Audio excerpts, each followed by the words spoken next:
Welcome to the Create Your Story podcast, with conversations on creativity, self-leadership and personality to inspire and support your wholehearted life.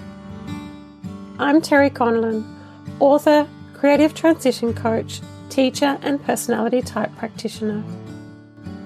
Before we begin today's episode, I'd like to pay my respects to the Dharawal people, the traditional custodians of the land where I'm recording this podcast, and extend that respect to the traditional owners of lands across Australia and to elders, past, present and emerging. You can find the episode show notes, your free copy of Chapter 1 of my book, Wholehearted Self-Leadership for Women in Transition, and lots more information at quietwriting.com.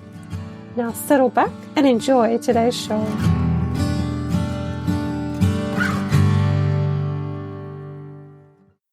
Welcome to episode 3 of the Create Your Story podcast. This is a recording of conversations from the second Wholehearted Virtual Book Launch event just after Wholehearted was published on the 6th of September 2021. Being locked down when the book was published, all the initial events were of necessity virtual. But this was an opportunity to connect with people who've been on the journey with me in various ways and to chat about our connections as they relate to Wholehearted, some key themes arising in the book, and about the value of the book for people going through transition. In this episode, I'm joined by Beth Cregan, who is my morning co-writing buddy, who supported me as I completed the edits and prepared Wholehearted for publication via our early morning writing connection.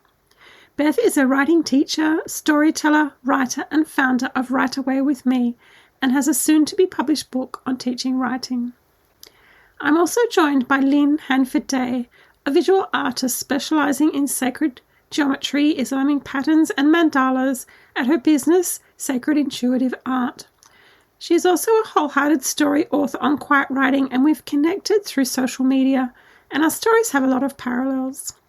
Lynn's story, Breakdown to Breakthrough, is mentioned in Wholehearted and is a story I found myself going back to as I wrote. So it was lovely to connect with Lynn in launching and publishing Wholehearted. I'm also joined by Meredith Fuller, a psychologist, psychological spokesperson for the media, author, playwright, theatre creator, and a fellow psychological type practitioner, which is how we met. And Meredith also wrote the first fabulous review of Wholehearted. Meredith has some fabulous insights about Wholehearted, how it can help people in transition, and shares how she is using the book in her work with clients with positive results. This was a deep 2-hour conversation, edited down to 1 hour, about Wholehearted, the book, getting to what matters, moving on from an unlived life, strategies for dealing with uncertainty, how creativity can help us heal, and so much more. There's so much in this conversation you can apply to your life and to work with clients. In the show notes, I share links about where you can find out more about my book, Wholehearted, and the Companion Workbook, as well as more about our guests. The great news too is that there are also solo episodes coming up with Beth, Lynn and Meredith, where we dive deeper into their stories and how they've created their story. I hope you'll enjoy listening and that you'll gain some insights to help you guide your life, especially if making a shift to more wholehearted living and writing and creativity are important for you.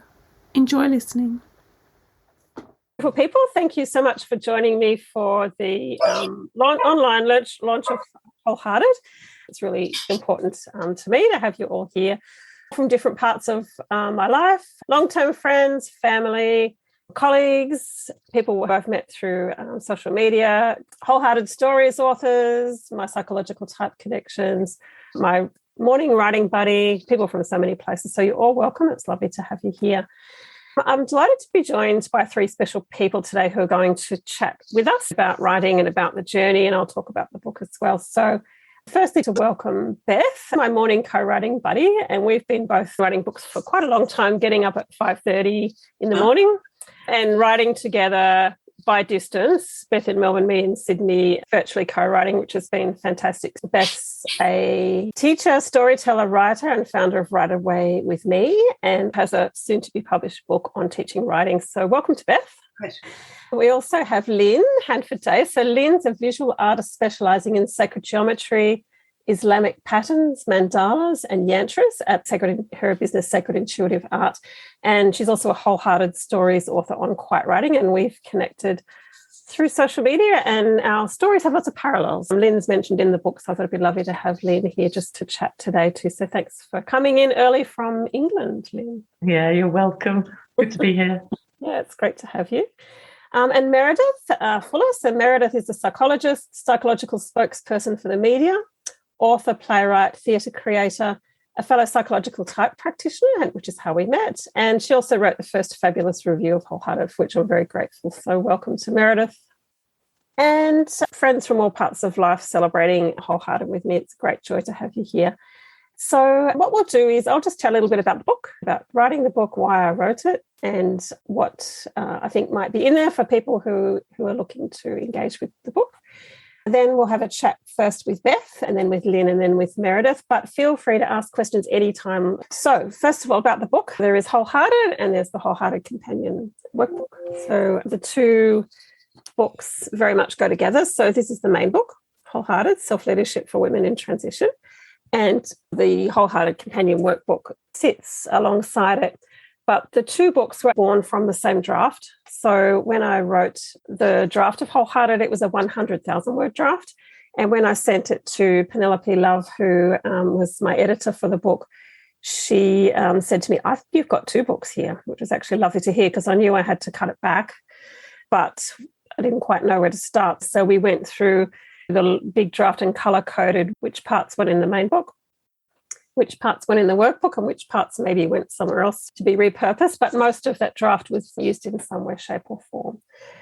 So the why of the book, in some ways the book chose me because my experience was that I was moving from a 30-year career in the vocational education sector and teaching and leading within that sector to wanting to shift towards more creativity and writing, coaching, just getting my life into creating my story in a different way from the way it was going. And I think getting back to what was important to me right from the outset in my life, but perhaps going down different paths. Sometimes we don't quite go down the path that we wish to go down. So I found that as I was going through that journey, I still have plans to write a novel and to write other things, but I just found this book was really calling me to write about that story as I was going through the journey of the experience. So the why of Wholehearted was partly for myself, to make sense of what was happening, to fulfill my dream as a writer, but it was also about supporting women to develop self-leadership resources to live more creative and wholehearted lives. Because what I found is, as I went through the journey, there weren't a lot of other resources to help me. I actually felt quite alone and it was quite uncertain. It was a very difficult time. And often when you embark on a transition or a change, other things happen in that mix. And it was about finding the signposts, the way out. It was about connecting back with what was important to me, about honouring my body of work. And from that, I developed a suite of 15 wholehearted self-leadership skills, which are in the book, about things that really helped me to anchor myself and to live the way that I wanted to live. So I shaped all of that learning up. And in there as well, there's some shadow aspects too. Often with any journey, there's the light and the dark side.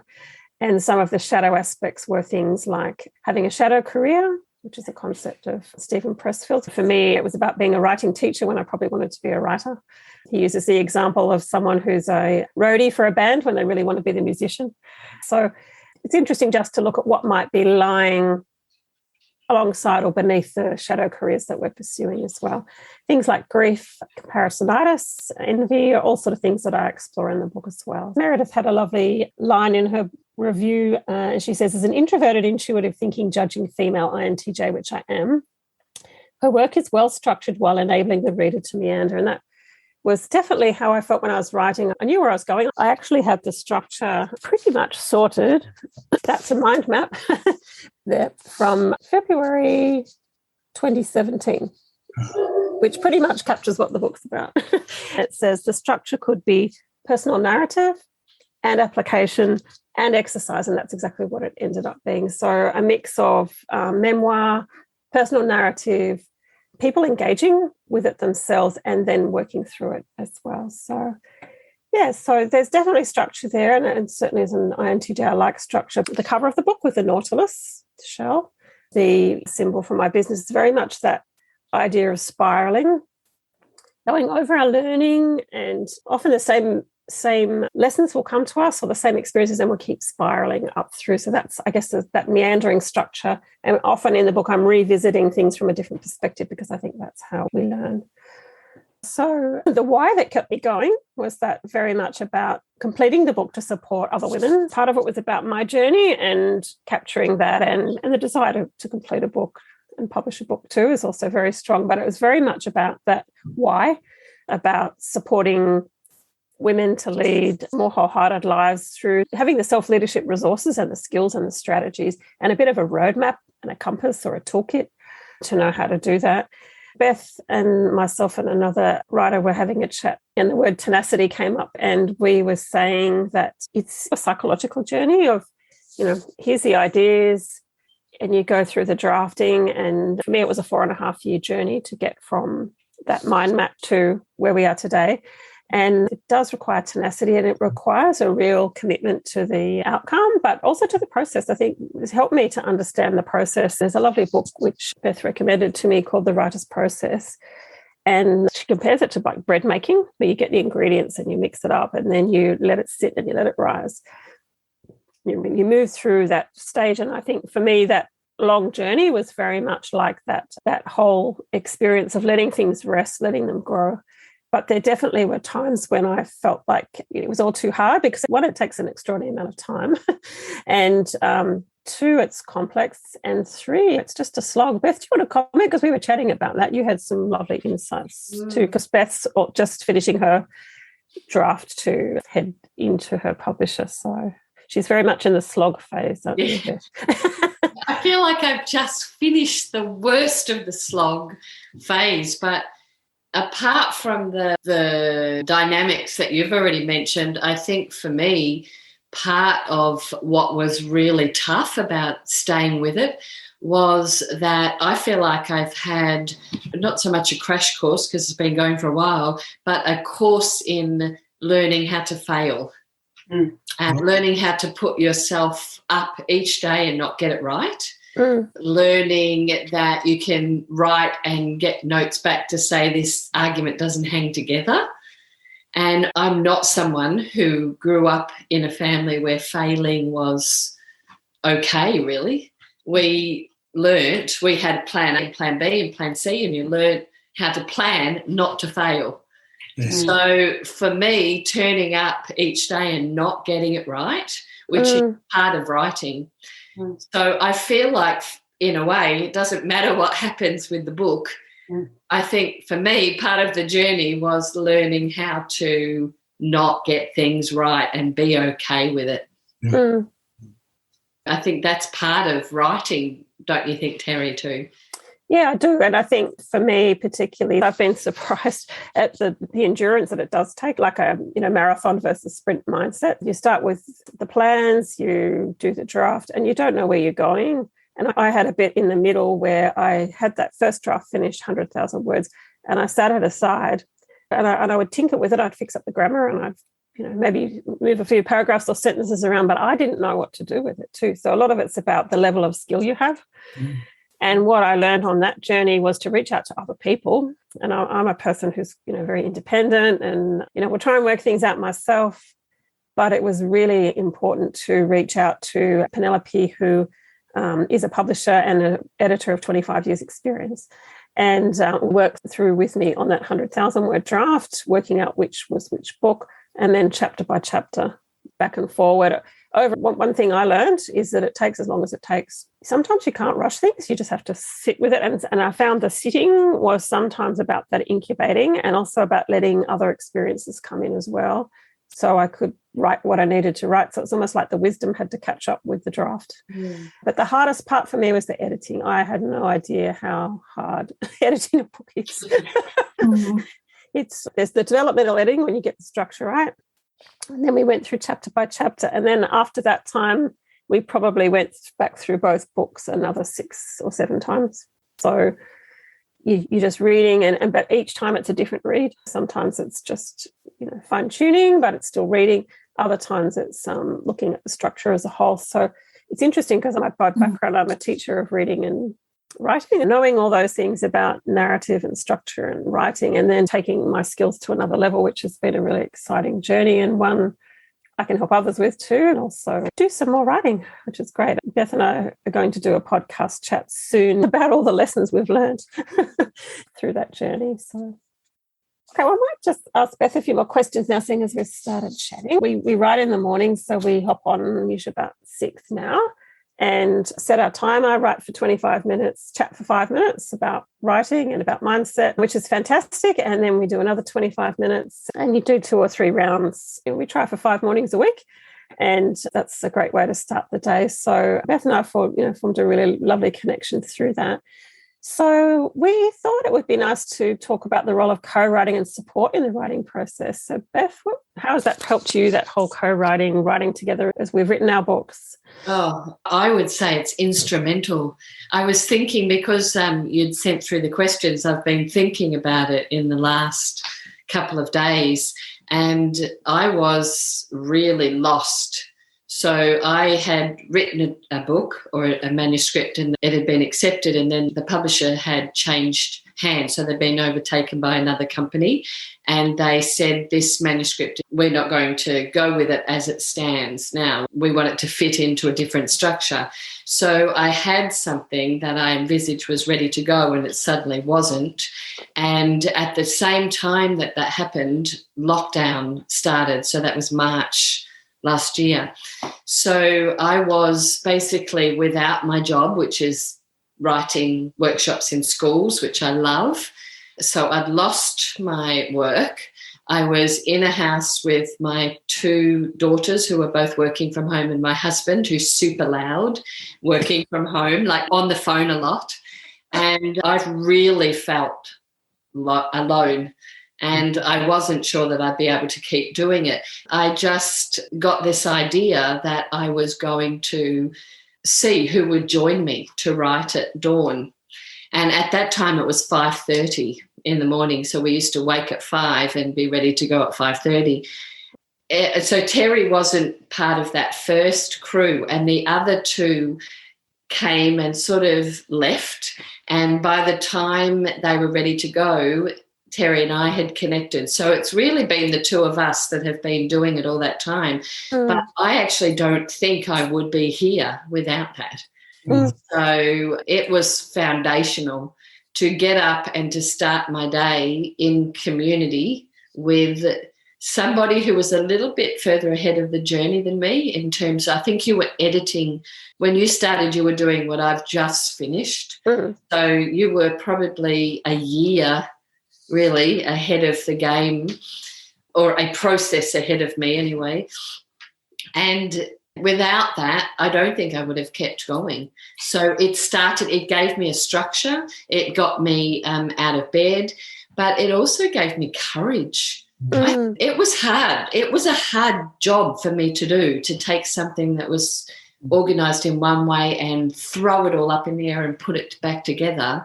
And it required real courage, and it makes such a difference.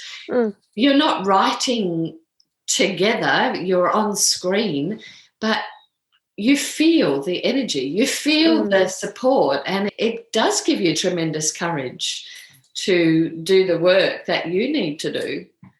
Absolutely. And that was the same for me, because when we connected, I was going through one chapter at a time. And because I had 2 books, I didn't make it easy for myself. I was writing 2 books at once. So as one chapter came, the next one would come back, and it was like this constant, iteration going through. And then when I finished one book, we'd go on to the other book. And then when I finished that one, then we go back to the first book. And it's a really hardcore process, and it does take commitment. So just that ability to have others, and as in my acknowledgements in the book, I've acknowledged many people here, and in one way, shape or form. And it made me realise you think writing is sitting down with a pen or a computer or any creative act, but there's actually all the influences, all the connections, the camaraderie that we've enjoyed. I totally agree. And the other thing we've talked about a lot is the value of routines in getting that work done too. So just that discipline. We often, by 7:30, 8 o'clock, we've got done what was important. So yeah. That's exactly how I feel. I feel like by the time I finish, usually my husband wakes during the end of our morning, and as we're finishing up, I can smell the coffee, and you know that it's time to finish. And you do. I come out of that room thinking I've done the best of what I need to do. Anything on top of today is a bonus, but I've actually met my creative self for the day. And that, to me, is the most important. It's not always the most commercial. It's not always the bit that earns me money, but it is the bit that's most important to me. So it feels like church. It does. It's important. For me, it's about getting what's important done, because often, particularly if you're running a business and earning money, writing is not a fast way to earn money. It is a way we can combine with other methods to earn income, but it's actually something that's easy to put aside because it doesn't seem like it's a quick path to income. And because it's a long haul, it's easy to put aside. So, yeah, to me, that camaraderie has been so important. So you've read Wholehearted. What would you say it offers women? Who would you recommend it to, and what would you be saying to them? Well, I think it's for anybody who wants to live aligned to their values. And that was really what spoke to me about it. And I think when I wanted to start a business and do something different, I did work in schools originally. It was because I wanted to follow my values. I wanted to put what was important to me first in my life. And I feel like that Wholehearted is about that. It's about living in line with your values and the tools that teach you to trust in yourself. And I think that self-trust is so I was always interested. I always had oracle cards and those sorts of tools available to me. But I think it was after reading Wholehearted that I really thought it's not just a fun thing to do when you have a quiet moment.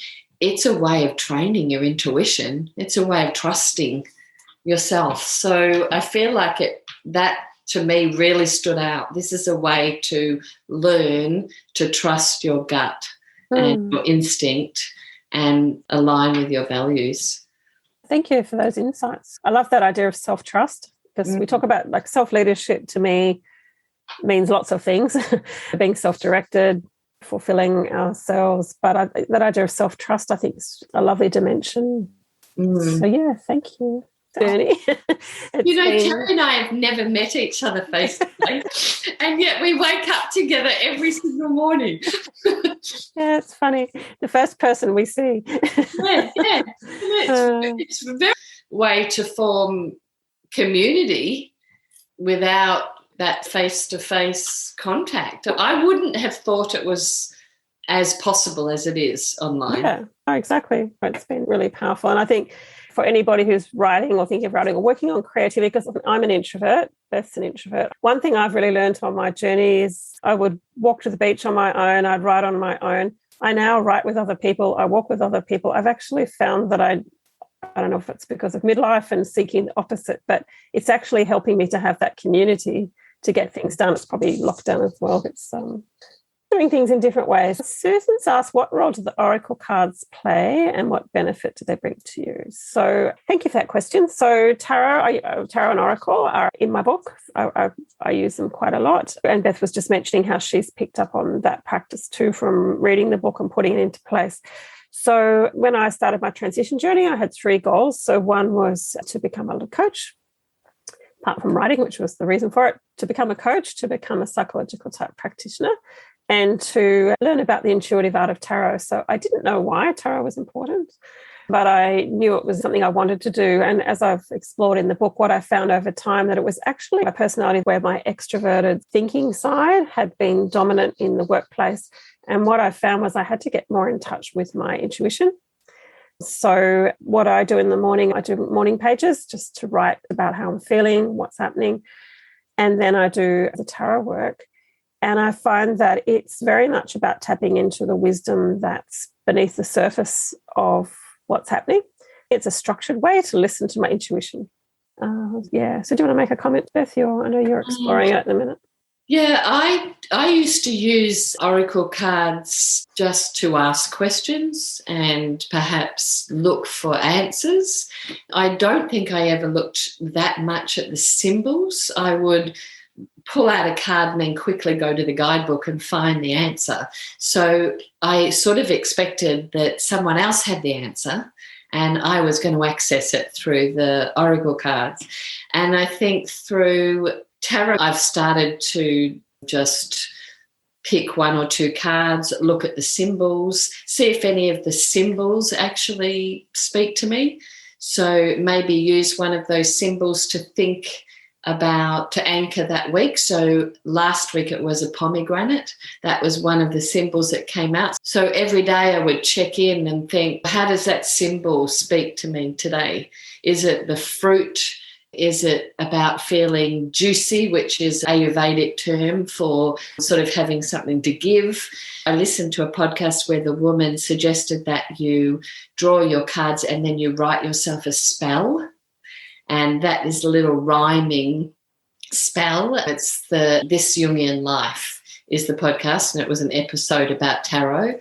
And I love that. So now sometimes I write myself a little spell. And I've had some real breakthroughs. I'm finding that really astounding. I'm sure you're totally used to that, Terry, but I'm finding that things are coming up and I'm just like, whoa, that was exactly what I needed for that day. That's how it works for me. And what I've found with writing the book too, I had that structure of where I wanted to go based on that mind map and putting the structure, which I put in Scrivener, which is a writing software, which some of you may be aware of. So when you put it in Scrivener, you've got the whole structure there and you can write wherever you want to write. And so I did most of the bulk of the writing in 1 month. I wrote 50,000 words in 1 month using NaNoWriMo. It's National Novel Writing Month, but it wasn't a novel. So I wrote 1,667 words each day. And through the practice of morning pages and tarot, I would find that something was surfacing about my passions or maybe about envy would come up. And then I think, well, that's what I need to write about today. So it was a nice way of tapping creatively into what was surfacing at that time. So I hope that's helpful, Susan. There's heaps more in the book about it. And I guarantee you'll be curious and interested in learning more. Thanks, Beth, and really appreciate your support and our co-writing together. Thanks so much. So perfect segue, talking about intuition, to have a chat with Lynn.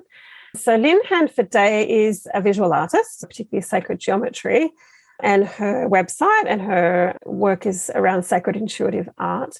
I think we connected online through social media. I have a Wholehearted Stories series on my blog. So whilst I was going through my writing of my journey and going through my own journey, I also invited other women to write stories for my blog. And Lynn wrote a story called From Breakdown to Breakthrough. And I found it was a story I kept going back to again and again as I was writing my story because it echoed so strongly. So that's one of the many reasons I thought it'd be lovely to have Lynn here today. So Lynn, do you want to tell us about moving from breakdown to breakthrough? I know it's a huge story, but how you see that process and what it's like to move from really tough times through to breaking through to being more wholehearted or whatever language is important for you. Yeah, thanks, Terry. I look back on that blog post now and see it as a kind of really important milestone in my own recovery, if you like. So I had a breakdown in 2013, which came as a huge shock to me and everybody else who worked with me. Looking back on it, I think that the signs were there. I wasn't paying attention. I didn't notice. So I've had a 30-year career as a human resources director. Along the way, I qualified as a psychotherapist and as coach, and that was back in 2008. Yet, having had all that training, I didn't recognise what was happening for me. So I woke up on January the 7th, 2013, I couldn't move. And I told myself for 3 months that I was fine. Even though I was being signed off sick a month at a time, which is quite unusual in the UK, it's usually for a fortnight. They keep reviewing. But it was when I accepted that I was unwell that things began to shift for me. And during that time, I received an email from an artist. I'd bought one of her paintings, which was a very ethereal painting. And she was offering a workshop in meditative art. I had no idea what meditative art was. I hadn't done art since leaving school. What really called me was the word meditation, and I'd got it into my head that to meditate was my way through to recovery. Although my counsellor had said, you're too ill to meditate. What you need is to learn to relax. So off I went to this workshop, and it was a portal for me. And it was really a process of automatic drawing. So we had a guided visualization, and then with closing our eyes, we just allowed the pencil to move across the paper. And then we looked at the scribble and noticed whether there were any signs, symbols, actual figures, a house, whatever it might be, and then redrew that. We sat in her kitchen and drank lots of tea and ate lots of cake. And it was a very kind of nurturing space for me. But that ignited my exploration of creativity in a very kind of monochrome world.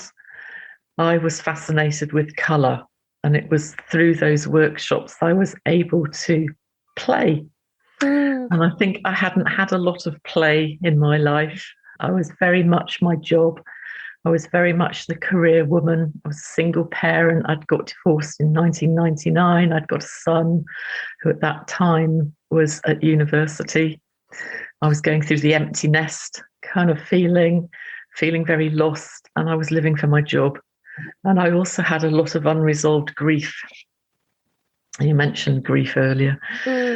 So I kind of revisited Jung, and in reading various other texts, this whole idea that you've mentioned, Terry, about the shadow life, but for me it was about the unlived life. And I became really interested in the symbology and meaning. I'm also really fascinated by tarot and oracle. So I kind of started playing with that. And I've always had a love of mandalas. So I'd got a colouring book, and I would spend hours colouring in because it switched off my chatter in my head. And as I began to feel better, I tried to find a workshop to learn how to draw Tibetan Buddhist mandalas. That's what I was after. Couldn't find one, and ended up buying a book off Amazon. Pair of compasses and a protractor, hadn't used since I was at school. And again, I started playing.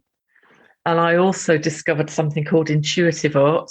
And because I don't view myself as an artist, intuitive art was a kind of a real thing that meant people who couldn't paint could be allowed to paint. And it involved a lot of layers to paint for the process and the sheer joy of the experience, rather than having to paint a particular outcome or anything representational. And I absolutely loved it. And it was coming from within, hence the word intuitive, and not having to draw or to create something that someone could look at and say, ha, that's a picture of the house down the road, because I really didn't want that. So a lot of things kind of coalesced, and over the course of a couple of years, I did eventually find some classes. There's a college in London in traditional arts, which are all based on geometry. And I kind of moved from making the stuff up and drawing my own patterns through to learning a lot of the underlying principles of many designs that you'll see across the world, be it in Christian churches or mosques or shamanic stuff or Native American Indians. This is worldwide, and I was fascinated by it. And so I've kind of progressed from there. And that was, I think, pivotal in terms of the breakthrough. If somebody had said to me, you're going to become an artist with an Instagram account and people around the world love your work enough to want to buy it, I would have what are you smoking? I mean, that's just not me. Yeah. And here I am. I still work full time. I became self-employed, so I earn a living through consulting and coaching. Sometimes I take on contracts back in the world of HR. So my art is done at weekends or in the evening. And I'm not an early bird, so my practice is frequently late in the evening or on the weekend. Thank you so much for talking us through many years journey and a beautiful journey. And I think the reason why your story resonated so much with mine and with the book, and I think we've tracked along journeys, is that we both had long careers in mine was in government environment and yours in a different corporate environments, but that idea of getting to what's important, not knowing what the path is necessarily, but that's where intuition comes. And that's what I've tried to describe in the book, to just the whole process of how we can follow our heart and seek out people to help us. And skills, it's interesting you mentioned courses.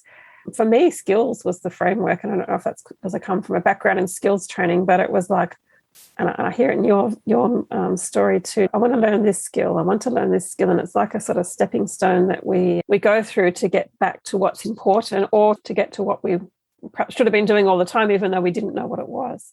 Completely. I still do a mix of kind of making up the pattern myself, as well as working with some kind of very predefined patterns, particularly from Morocco or Persia, the Persian patterns, but that tradition going back to, say, the 13th or 14th century.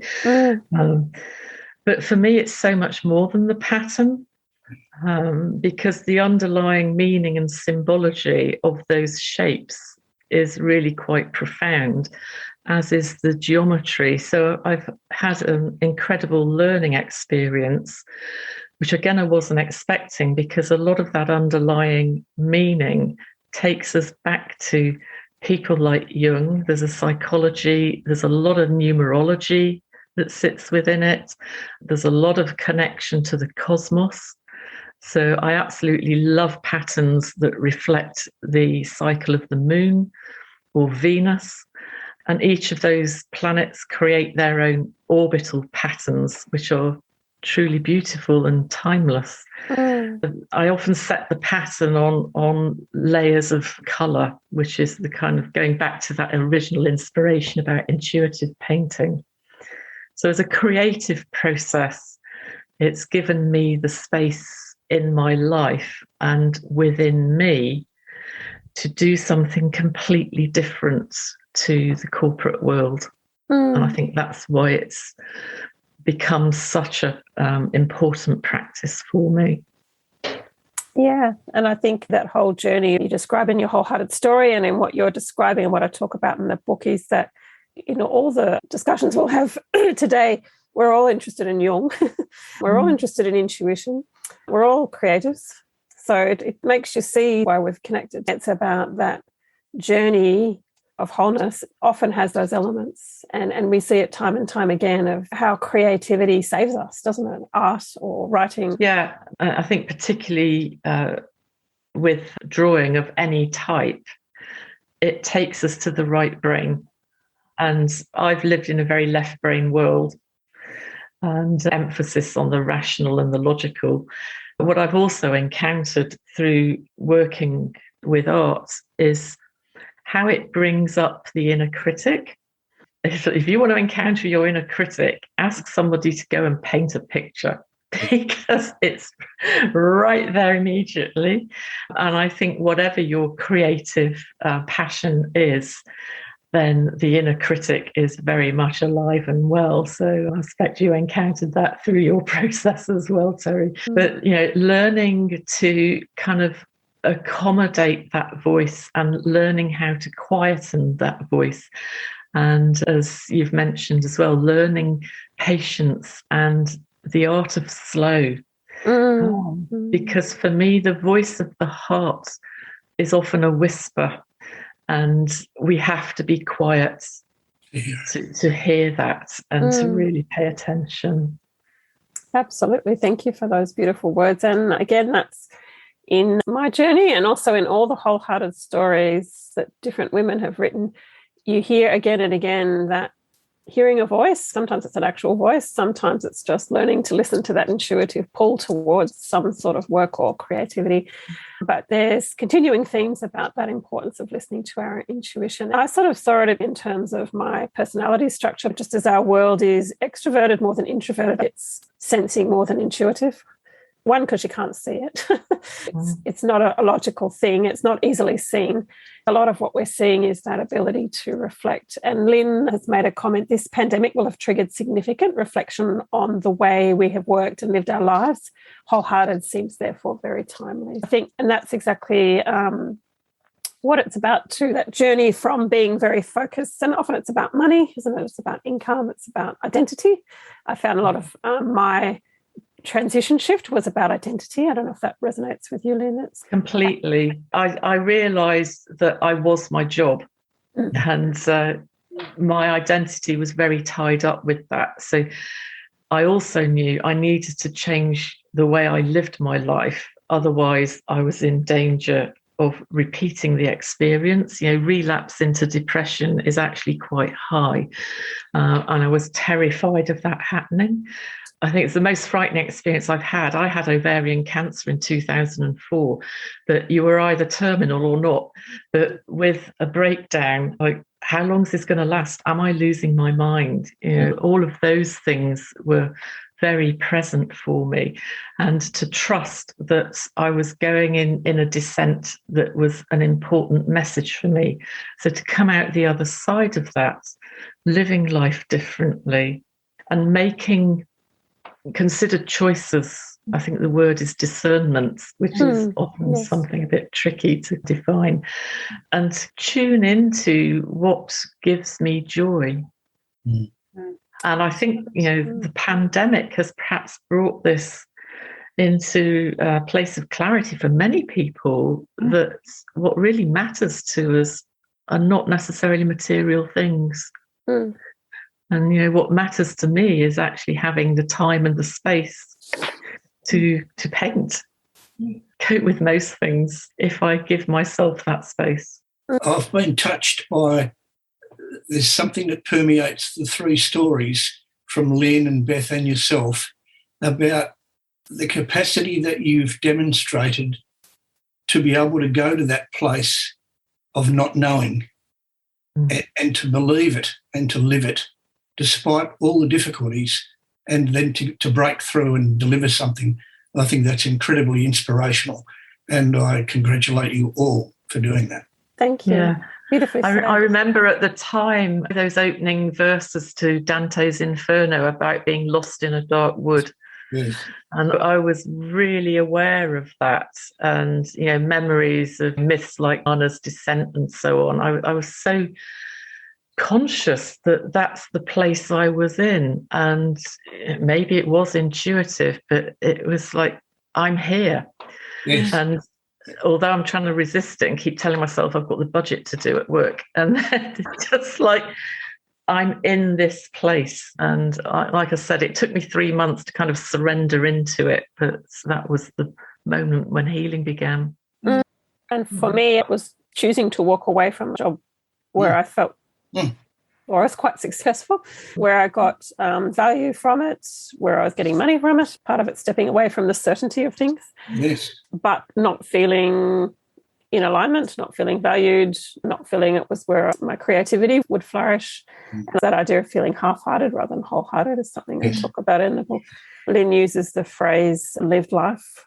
They're all different versions of the same feeling, I think, of that sense of loss of self or not feeling fulfilled where we are. That's why I love that whole idea of transition and that Six of Swords card that I talk about in the book, if anyone knows tarot, because it's about going on a journey when you don't know where you're heading. It's very uncertain, and part of what I've tried to capture in the book, and I think some of the conversations we're having tonight are about, is how you find those footholds and frameworks and compass that help you, which is why for me, tarot, writing, psychological type, we've mentioned Jung a few times. For you, art, Lynn, the writing journey itself, all those things help us to move from the unknown. But definitely for me, that whole phase of uncertainty was incredibly stressful. I think that living in the unknown, why the pandemic itself is also, a huge change. We're all going through our own transitions about it because it's that unknown and that uncertainty of what the future is. And for personal transition, it's very much about that idea of what our identity will be. So that's why I wrote the book, because particularly for women, but I think men can benefit from reading the book too. I think it's about how we can heal in lots of different ways and have tools to help us as we move through change to getting to what's important. So, Lynn, do you want to make a comment about what you think Wholehearted offers women? I sent Terry a note only yesterday that I can remember her writing that first draft. What an incredible creation you've made. I think it does offer inspiration, and I love the way you've woven together memoir and personal narrative, and the invitation for people to explore for themselves. I think the power of story and memoir estimated, that there's the invitation for us as a reader to witness you and at the same time go, oh yeah, me too. And because you also have a story that shows a progression, that you've also achieved many of your dreams. And that's also inspirational to people who may be feeling a bit lost or just needing some more encouragement to keep at it with the tenacity. So I loved it, and I'm sure many other people will. Yeah, we've been on that journey together, so it was beautiful to have you be one of the first readers to provide feedback. So thank you so much for those words and for being here. Thanks for your comment, Lynn. It was a loss I could only feel half-hearted in my leadership roles. A dream would be that we could work in these critical roles and feel wholehearted while doing so. And I guess that's a challenge for the workplace, or workplaces generally, about how we can bring our whole selves to work. That's why David Whyte's work, which I know many of you know, David Whyte, the poet, he worked with in workplaces. His book, The Heart Aroused, is about bringing poetry into the workplace, which really resonated with me. And his book, Crossing the Unknown Sea, is very much about how we move from one space to another. He talks a lot with people in workplaces in all those books about the poetic and how we bring those things more into the workplace so we can feel fulfilled, which is a big challenge. It's hard, and particularly if we've been in an organisation a long time and the organisation's changing, which happens, and everyone has different journeys. But for me, it was trying to squeeze what was important to me, which was writing, which was creativity, into, like, I'd try and do it in coffee shops on the way to work, and then I'd try and do it when I came home. Yeah. And what I started to do was I arranged a job share with someone, which created time to start to make a transition.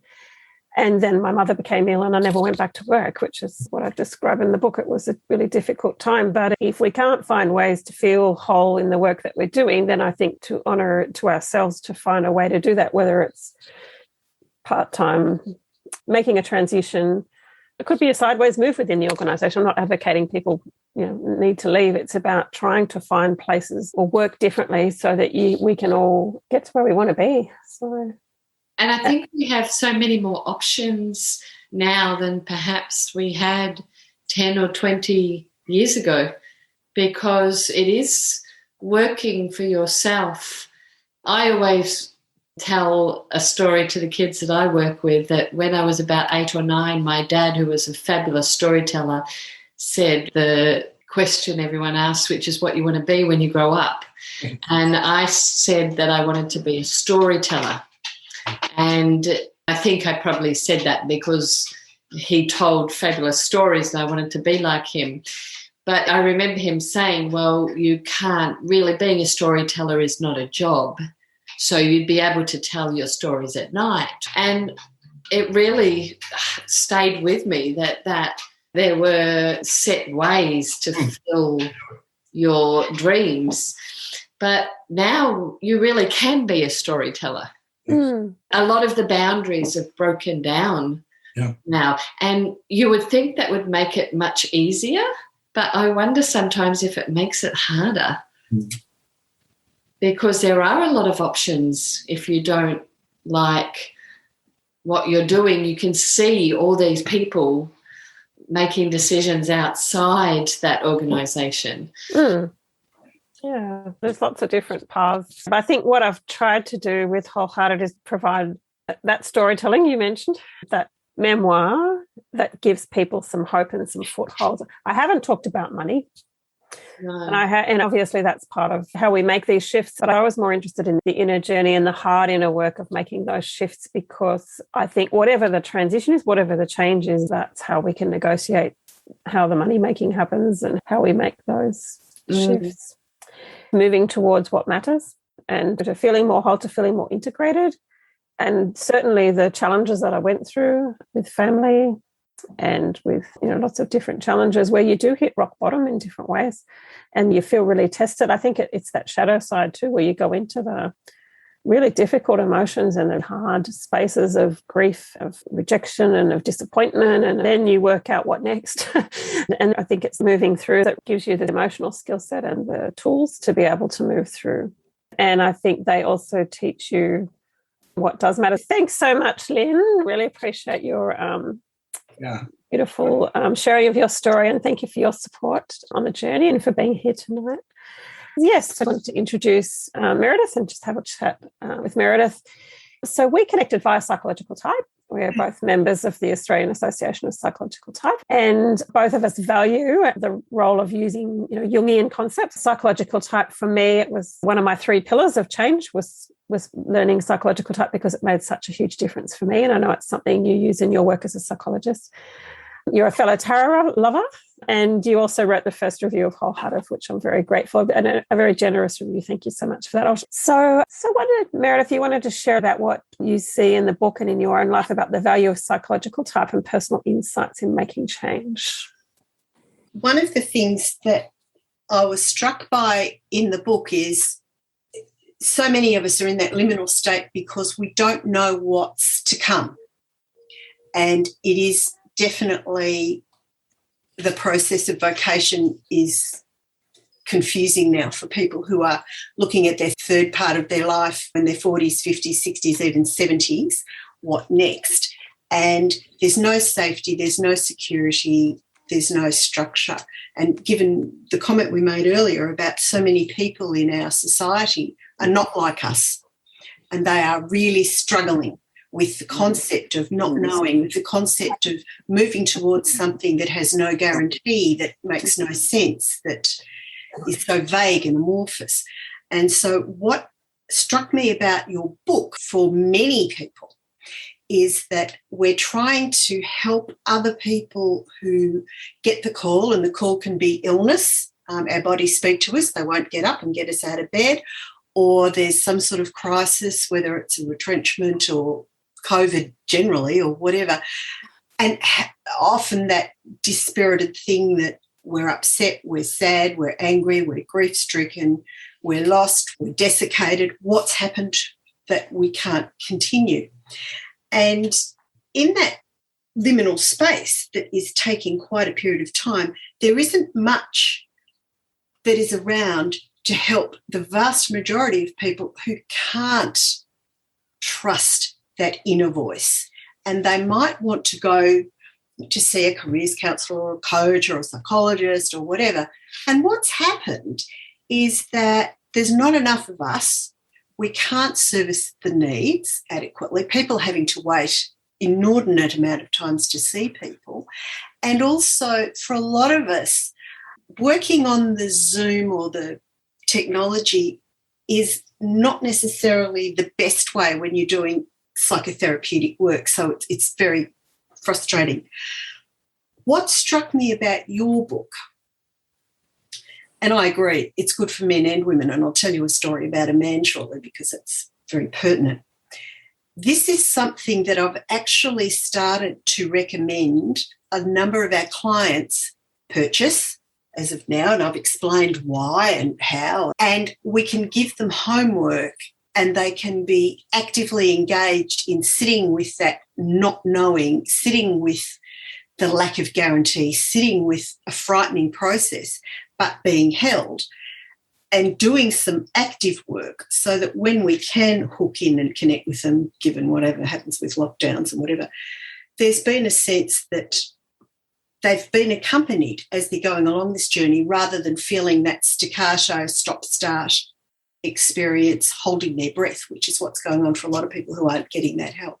So I see this as something that is an aid or a tool right now for a lot of people, because people are being asked to do something frightening, to let go. So they're afraid to let go and afraid to hold on. But what your book does is help the vast majority of people who need structure, who need a plan, who need to know how. This will guarantee if I take the journey that I'll end up somewhere. It gives them a process that they can work with.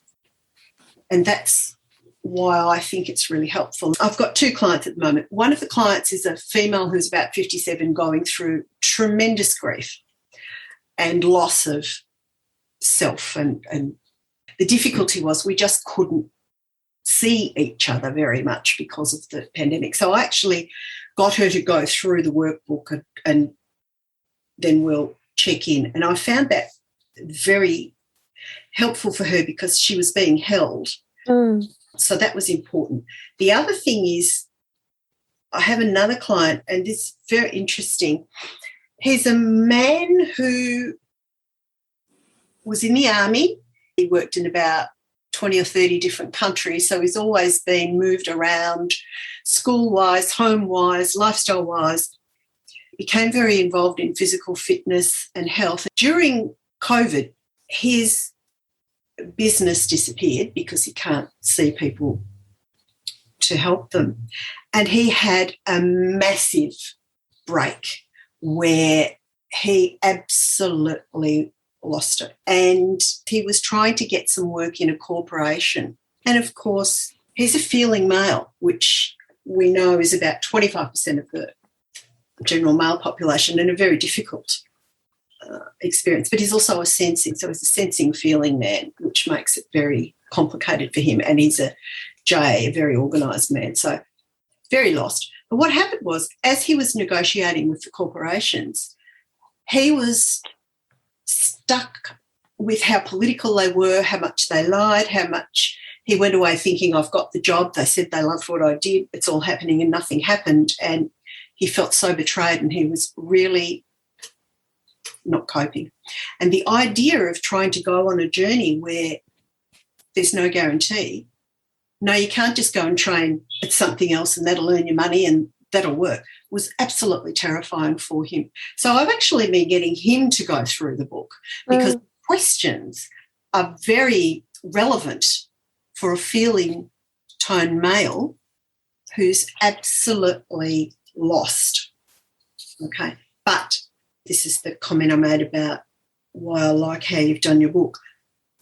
Often there's this dichotomy. We can purchase career books and they're like a business book and they're so twee and tight and structured that they're really of little use when you're talking about an internal world in your heart. Or you can buy pieces of fluff that are just absolutely not anchored anywhere and are quite silly and vague and amorphous and don't help. What I think you've done is you've created a space where we've got enough exploration for the intuitive world we're moving towards, and certainly the more matriarchal world we're moving towards, but enough to help the vast majority of people who need some kind of plan as they explore what it's like to know we're going to come out of the other side of COVID totally changed. Everything else has been disintegrating and we're actually talking about a new sense of how we live and work, etc. So for me, it's a psychological type book that's come at a most helpful time for us to suggest other people read it, to go through it ourselves, that somehow isn't a dichotomy, it's a continuum. And that's what makes it a very precious thing that you've done. And I've found the other thing is in how you've written it, because you've been so generous and open in how you've talked about how other people have helped you, how their resources have helped you. There's such a bearing of your soul that people feel that they can trust you. So that was my experience. The other thing I thought I have to tell you, because this has just blown me away, I started getting involved in tarot when I was 15, so that's over 50 years ago. And my whole life's been about collecting unique, different tarot. So we've got several hundred bizarre, queer, odd tarot decks. In all my life, I have never met anyone else who can tell me about other tarot decks I've never heard of. You have been remarkable. The other thing you've done is your personal interpretation of what you've done with the symbolism has been interesting to me, because it makes sense to me as we're losing this very materialistic, 3D world, and we're going into a very intuitive wave world. Communications is very much more on that telepathic connection of using symbolism and synchronicity into how we'll be living, which is really what the tarot is about. It's using our unconscious, it's using how we can embed each other with the messages and tell ourselves our messages and then interpret. But your particular way of discussing cards, particularly the Eight of Cups, I've never come across before, and I really love the themes that went through the book that transcended every other definition, every other deck, and so forth. So for me, your originality was something that I've been struck by in the work, and why I say, even if you're very comfortable knowing tarot, there's something new. Even if you're very comfortable doing careers counselling, there's something new. So for me to feel comfortable to say to my clients, take this, go through this, and when we can see each other again, we'll have done, so many chapters or whatever, was just such a relief.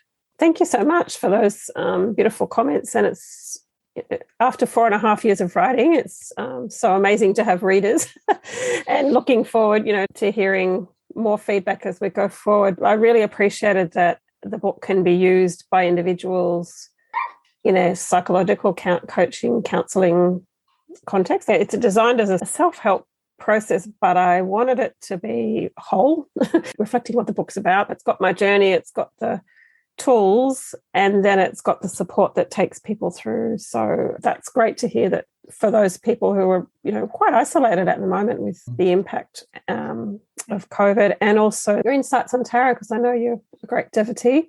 So for me, it was also about making it accessible for people who didn't know anything about cards, which I've tried to do. And it's great to hear that it also has insights for people who know the decks and cards really well. So thank you for that.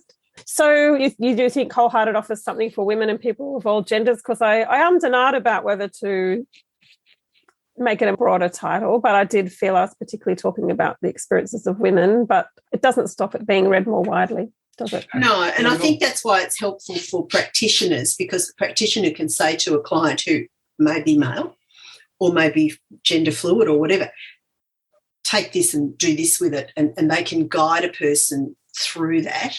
Whereas if you tried to make it, men, women, all LGBTQB, everybody, I think you lose a lot of the potency, because it really is primarily for the women who are looking at a particular journey, but it also picks up a number of the minorities who don't quite with our typical corporate world. So to my mind, the care that you've taken to make it so personable is better than having it so broad that you can't go as deeply as you would have liked. And I'm sure that people will be able to recommend, look, read it.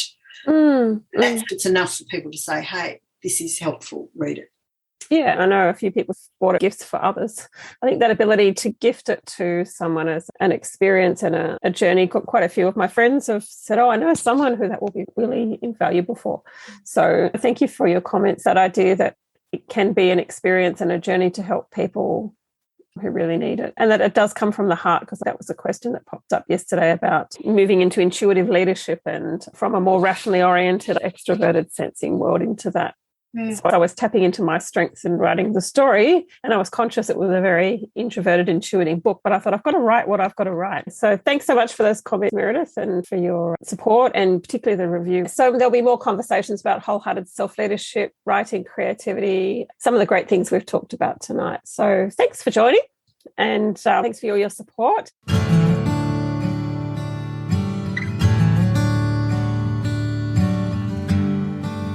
Thanks for listening today, and I hope you found it inspiring and supportive.